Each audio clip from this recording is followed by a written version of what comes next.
एकनाथ शिंदेंच्या पदरी बदनामीचा धोंडा, भाजपने संधी गमावली। नमस्कार, मी अर्पिता नाईक आणि आपण पाहताय समर्थन लाईव्ह। राज्याचे मुख्यमंत्री एकनाथ शिंदे यांच्या पदरी पालघर जिल्हा परिषदेच्या पदाधिकाऱ्यांनी बदनामीचा धोंडा दिला आहे। जल जीवन मिशन अंतर्गत पाणी पुरवठ्याच्या योजनांमध्ये झालेला घोटाळा एकनाथ शिंदे यांच्यासाठी राजकीय पटलावर मोठी अडचण बनणार आहे। पालघर जिल्हा परिषदेच्या सत्तेच्या कारभारातून एकनाथ शिंदे यांना लोकांची सहानुभूती व जनाधार अपेक्षित होता, परंतु पाणी पुरवठ्याच्या योजनांमधील घोटाळ्यामुळे एकनाथ शिंदे यांच्या जनाधाराची पाटी कोरी केली आहे। याबाबतचा आता आपण सविस्तर तपशील पाहू।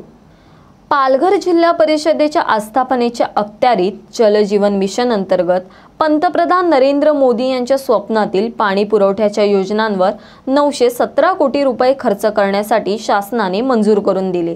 त्यामुळे पालघर जिल्हा परिषदेच्या कार्यक्षेत्रातील जव्हार, विक्रमगड, मोखाडा, डहाणू, तलासरी, वाडा, पालघर या परिसरातील ग्रामीण दुर्गम भागात वाडी वस्तीवर पिण्याचे पाणी नळाद्वारे मिळणार होते। मात्र आता जलजीवन मिशन अंतर्गत पाणी पुरवठ्याच्या योजनांमधून आता ग्रामीण जनतेला पिण्याचे पाणी नळाद्वारे मिळणे शक्य नाही, कारण जिल्हा परिषदेच्या पदाधिकाऱ्यांनी अधिकाऱ्यांनी जलजीवन मिशन अंतर्गत पाणी पुरवठ्याच्या योजनांकडे शासकीय पैसा लुटण्याची संधी म्हणून पाहिले आहे। जलजीवन मिशन अंतर्गत पाणी पुरवठ्याच्या योजनांमधील घोटाळा आता राजकीय पटलावर निवडणूक प्रचारात मुख्य मुद्दा ठरणार आहे। हा मुद्दा आधी एकनाथ शिंदे यांच्यासाठी सोयीचा होता। एकनाथ शिंदे मूळ शिवसेनेत असताना पालघर जिल्हा स्वतःच्या नियंत्रणाखाली असावा असं त्यांचं राजकीय लक्ष होतं। त्याच लक्ष्याचा भाग म्हणून भाजप सोबत सरकारमध्ये असतानाही चिंतामण वनगा यांच्या निधनानंतर लोकसभेची पोटनिवडणूक शिवसेनेला स्वबळावर लढवायला लावली। श्रीनिवास वनगा एकनाथ शिंदेंच्या ताब्यात आल्यानंतर मुख्यमंत्री देवेंद्र फडणवीस शासकीय यंत्रणा कामाला लावून वनगांचा शोध घेत होते, परंतु एकनाथ शिंदे यांनी तत्कालीन मुख्यमंत्री देवेंद्र फडणवीस यांच्या हाती श्रीनिवास वनगा जाऊ दिले नाहीत।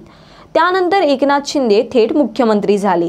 त्यामुळे पालघर जिल्हा परिषदेमध्ये एकनाथ शिंदे यांनी सत्ता परिवर्तन घडवून आणले। पालघर जिल्हा परिषदेच्या अध्यक्षपदाची निवड करताना अध्यक्षांच्या माध्यमातून जिल्हा परिषदेच्या उपक्रमांची चांगल्या प्रकारे अंमलबजावणी होईल आणि त्यातून एकनाथ शिंदे यांच्या नेतृत्वाबद्दल पालघरच्या ग्रामीण परिसरात जनाधार निर्माण होईल अशी एकनाथ शिंदे यांची अपेक्षा होती। दुर्दैवाने एकनाथ शिंदे यांनी ज्यांच्याकडे पालघर जिल्हा परिषदेचा कारभार सोपविला त्यांनी एकनाथ शिंदेंच्या स्वप्नातील जनाधाराची बाजू उभी न करता जलजीवन मिशनच्या पाणी पुरवठ्याच्या योजनांना घोटाळ्याच्या खाईत लोटले।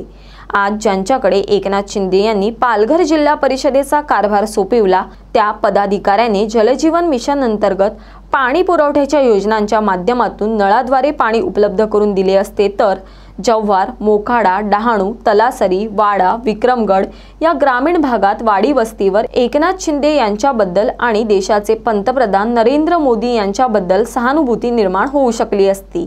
एकनाथ शिंदे यांना अपेक्षित असलेला जनाधार पालघर ग्रामीणमध्ये उपलब्ध झाला असता। त्याच पदाधिकाऱ्यांवर भरोसा करून एकनाथ शिंदे यांनी काही कोटी रुपये खर्च करून त्याच पदाधिकाऱ्यांना पुन्हा वरच्या पदावर स्वखर्चाने बसवलं असतं, परंतु ज्या पदाधिकाऱ्यांकडे एकनाथ शिंदे यांनी जबाबदारी दिली त्या पदाधिकाऱ्यांनी घोटाळ्यातील पैशाला अधिक प्राधान्य दिले आणि आज एकनाथ शिंदे यांना निवडणुकीच्या प्रचारात स्वतःच्या जनाधाराची पाठी कोरी असल्याचे दिसत आहे। जलजीवन मिशन अंतर्गत पाणी पुरवठा योजनांमध्ये झालेला घोटाळा आधी एकनाथ शिंदे यांच्यासाठी जमेचा आणि महत्त्वाचा मुद्दा ठरणार होता। तोच मुद्दा त्यांच्या पदाधिकाऱ्यांच्या घोटाळेबाज कारभारामुळे एकनाथ शिंदे यांच्यासाठी डोकेदुखीचा भाग ठरणार आहे।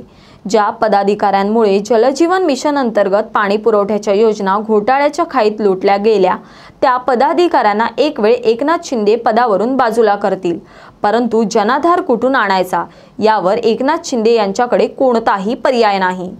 जलजीवन मिशन अंतर्गत पाणी पुरवठ्याच्या योजनांमधील घोटाळा ही बाब आता महाविकास आघाडीसाठी प्रचाराचा मुख्य मुद्दा ठरणार आहे। भाजप आणि शिंदे शिवसेनेने स्वतःहून तो मुद्दा महाविकास आघाडीसाठी दिला आहे। निवडणूक आचारसंहिता जाहीर होण्याआधी शिंदे शिवसेना आणि भाजपकडे वेळ होती। ती वेळ भाजप आणि शिंदे शिवसेना गमावून बसली आहे। आचारसंहिता लागू होण्याआधी ग्रामीण पाणी पुरवठा विभागाचे कार्यकारी अभियंता गंगाधर निवडंगे आणि जिल्हा परिषदेचे मुख्य कार्यकारी अधिकारी भानुदास पालवे यांच्या विरोधात गुन्हे दाखल करून त्यांचे निलंबन करण्याची भूमिका शिंदे यांची शिवसेना आणि भाजपने पार पाडली असती तर भाजप मोदी गॅरंटीचा पालघरमध्ये छातीटोकपणे प्रचार करू शकले असते। एकनाथ शिंदे यांना प्रचाराची मोठी पळवाट तयार झाली असती।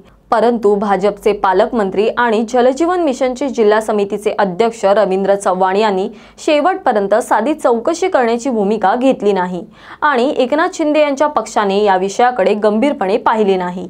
एकूणच जलजीवन मिशन अंतर्गत पाणी पुरवठ्याच्या योजनांमध्ये झालेल्या घोटाळ्याकडे दुर्लक्ष करण्याची राजकीय किंमत एकनाथ शिंदे आणि भाजपला मोजावी लागेल असे संकेत आता पालघर जिल्ह्याच्या राजकीय पटलावर दिसत आहेत। अशाच विविध विषयांवरील सविस्तर तपशील जाणून घेण्यासाठी समर्थन लाईव्हला सबस्क्राइब करा व बेल बटन दाबा। धन्यवाद।